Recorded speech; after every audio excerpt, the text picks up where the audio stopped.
Yeah, I mean, first of all, I think I got to give a lot of credit to Mankato. They had a tough squad all up and down the lineup, and they came to compete. They wrestled really well.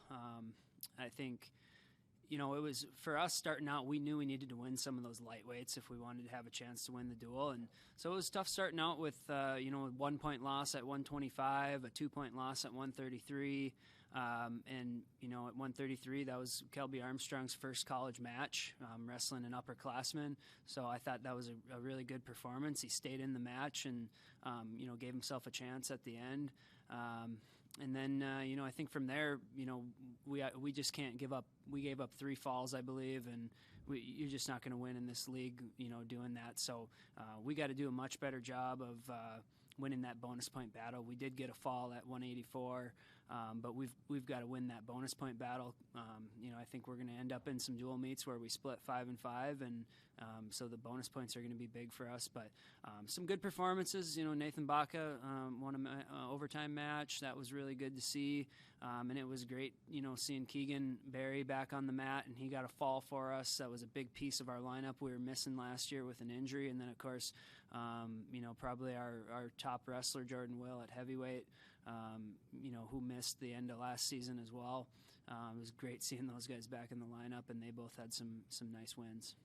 Talk about when the match kind of starts not going your way early on, but you get that win from Baca that kind of lit the spirits of the rest of the guys on the mat to kind of keep pushing forward. Yeah, I think so. But we needed that early. We needed that early on, and but you know what? These guys are college athletes. They can't get sucked down by some losses that the team's going through, because it's a team sport. But these guys got to go perform as individuals, and so every match is important to each of these individuals, and so you can't get caught up in the team score. Each guy's got a job to do, and so that's something we've got to focus on moving forward. Is you focus on yourself, your individual match, and what you can do to help the team.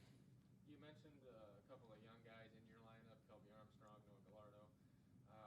And given that the season is shortened this year, do you see yourself and the coaching staff mixing up the lineup a little bit less than usual? Do you feel like you're kind of forced into a box where you have to find your lineup sooner or find it quicker? And will we see any kind of variation in the lineup going forward? Yeah, I don't necessarily feel that way. I mean, we only get 6 dual meets before the postseason, so in a sense, yeah, we got to figure things out.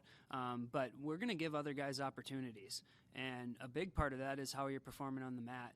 And if we're not getting the effort we want out of a guy on the mat, we're going to give some backups opportunities to wrestle a challenge match or wrestle off matches. So we could see our lineup change a little bit, but I think what the lineup we put out there is probably what you're going to see for the most part from us from the rest of the season here.